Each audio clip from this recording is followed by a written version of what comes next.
First of all, I want to thank the gentlelady from Minnesota for conceding that the text of three of the bills was available for a month. So I'm glad we could set that the record straight on that.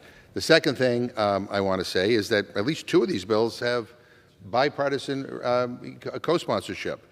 The Victims Act has 4 Republican co-sponsors. The Invest to Protect Act has 24 Republican co-sponsors. Maybe they didn't get the memo that they're supposed to put politics ahead of people, but the bottom line is they're co-sponsors of this, and I would expect, unless their arms are twisted, they will vote for the bills on final passage. I also want to ask unanimous consent to insert into the record a letter from 101 human rights, civil rights, racial justice, religiously affiliated, and gun safety organizations who wrote in support of Congressman Horsford's bill, H.R. 4118. Without objection. The Break the Violence Act, and I think that's worth noting.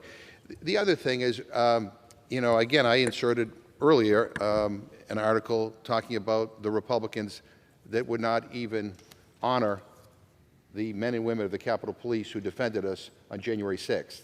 I continue to believe that that was a disgraceful moment.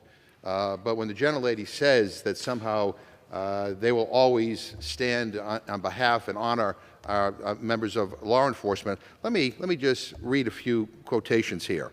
Representative Jeff Duncan from South Carolina. The FBI has proven time and again that it is corrupt to the core. At what point do we abolish the Bureau and start over? Representative Paul Gosar of Arizona says, I will support a complete dismantling and elimination of the Democrat brown shirts known as the FBI. This is too much for our republic to withstand. Representative Lauren Boebert of Colorado, the GOP majority must defend all forms of tyranny throughout Biden's government at FBI. Representative Marjorie Taylor Greene of Georgia, impeach Merrick Garland and defund the corrupt FBI, end political persecution, and hold those accountable that abuse their positions of power to persecute their political enemies while ruining our country. This shouldn't happen in America. Republicans must force it to stop. And at Marjorie Taylor Greene's website, she's selling Defund the FBI T-shirts. So it is my friends on the other side of the aisle who want to defund law enforcement, who want to defund the police. There's an old saying, physician, heal thyself.